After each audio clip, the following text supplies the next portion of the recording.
Të kthehen emigrantët, Greqia shpërson ligjin për emigracionin plas debati në parlament.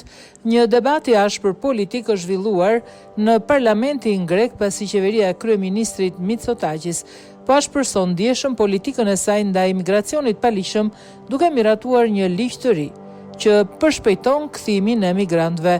Ligji i ri parashikon përshpejtimin e procedurave të tbimit për azil kërkuesit, kërkesat e cilëve janë refuzuar, zgjatjen e periudhës së ndalimit administrativ dhe kufizimin e mundësive për legalizimin e qëndrimit personave pa dokumenta.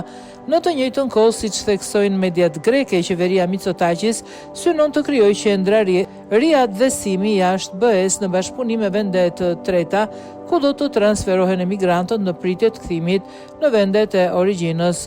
Kjo politikë, thekson Athina, është pjesë e strategjisë së re të Bashkimit Evropian për forcimin e sistemit të kthimeve. Sipas ministrit grek të emigracionit, Thanos Plevris, Athina bashkëpunon me Hollandën, Danimarkën, Gjermaninë dhe Austrinë për ngritjen e qendrave të përbashkëta të kthimit dhe tranzitit, të cilat synojnë të jenë funksionale në vitin 2027.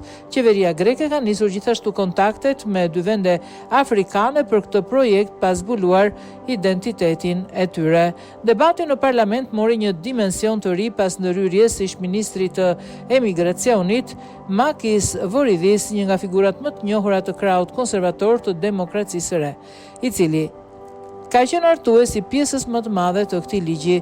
Gjatë diskutimit, Voridis shtroi pyetje retorike: a do ta fundosim barkën apo nuk do ta fundosim, duke sqaruar më pas se nuk po propozonte një veprim të tillë, por se donte të tregonte se ekziston një kufi që nuk mund të kalohet dhe se shteti duhet veprojë gjithmonë brenda kuadrit të ligjit ndërkombëtar. Deklarata e tij shkaktoi reagime të forta nga partitë opozitare. Sipas analistëve, ashpërsimi i qëndrimit të qeverisë lidhet edhe me presionin që ajo po ndjen nga partitë ultra të djatha, të cilat kërkojnë masa edhe më të forta për kontrollin e kufive dhe migracionit, disa muaj para zgjedhjeve parlamentare në vend.